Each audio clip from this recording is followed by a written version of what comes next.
So this happened to me in April of 2017.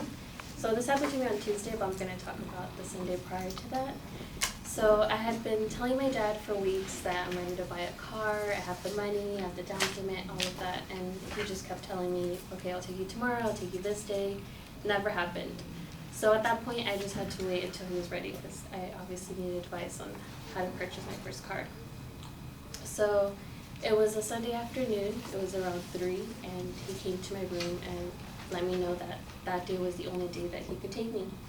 So I got up, we went to a dealership, it was around 4 or 5, and as some of you guys know, taking out a car takes a really long time. You have to pick out your car, test drive, you also have to negotiate, making sure they're not scamming you, and then after that it's just signing endless amounts of paperwork. So we actually didn't end up leaving the dealership that day till 12:30 in the morning, so it was a really long night. So then fast forward to that Tuesday, I got off work around 3, and I was heading to school. I was going to Cypress College at that time. So it was around 4 or 5, I was on Beach Boulevard in the middle lane, and I needed to take a right on Artesia. So then I had to switch lanes at that point. So then I put my clicker on, I was on the phone at the time. So put my clicker on, turned my blind spot mirror, and I was ready to make a turn, or the switch. So then after that, halfway through the switch, all I feel is a jolt to the back of my car and the sound of my car crashing into another truck. At that point, I was so disappointed in myself.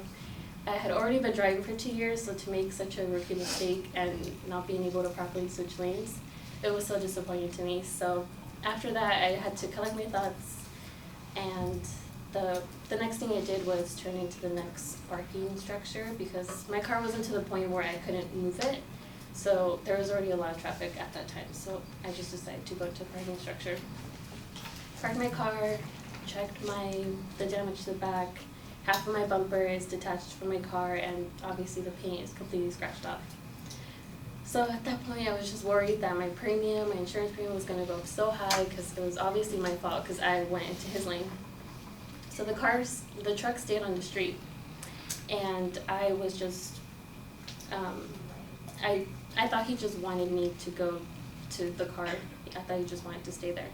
So then I stopped worrying about my car, went inside my car to get all the paperwork, insurance, registration, all that stuff.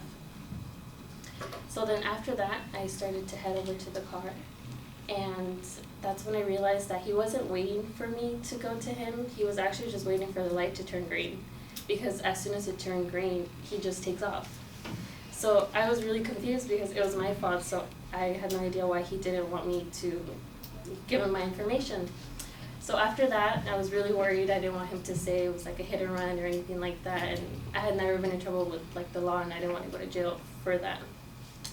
So I get into my car, start following him. There's a lot of traffic on Beach Boulevard, so I'm a couple cars behind him, but I couldn't get his license plate because I had to be behind him because I couldn't see him. So after that, we start driving street by street, passing the streets, until he actually makes a right to get into a freeway. So at that point, I had no idea what to do. I didn't know whether to continue to follow him, or I just had no idea.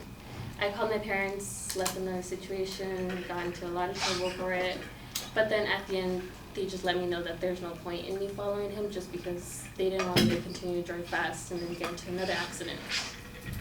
So after that, I let it go, stopped following him, went to school, had to pay a lot of money to repair it. There was nothing the insurance could do because there wasn't a lot of information, but I definitely learned my lesson, especially after just getting this car and then already crashing it.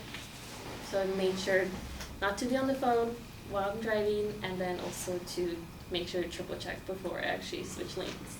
So that was the end of my day.